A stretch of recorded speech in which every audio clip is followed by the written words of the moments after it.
سلامونه و احترامات مو منئ ښه راغلاست. دا هم د نن ورځې مهم خبرونه. بادغیس کې طالبانو د 19 کیلومتره سړک د جوړولو چارې پیل کړې. د سالنګ لویه لار د واورې د اورښت له امله د بار وړونکو موټرو پر مخ بنده شوه. کابل ښار کې د ملي اردو پر رینجر او سراچه ډوله موټرونو چاودنو مرګ ژوبله اړولې. پکتیا کې ناوې او زوم د غازي بخارۍ له امله مړه شوي. ډاکټر عبدالله له امریکا غوښتي چې د ځواکونو ایستلو کې د بیړه نه کوي. روغتیا وزارت وایي تیرو 4 ساعتونو کې 12 تنه د کورونا له امله مړه شوي. روزګان او دایکنډي ولایتونو کې هوایي بریدونو 12 ملکیان وژلي. پېښور کې د حکومت مخالفو سیاسي ګوندونو جلسه کړې.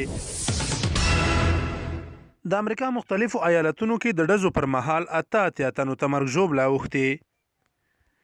د خبرونو پای.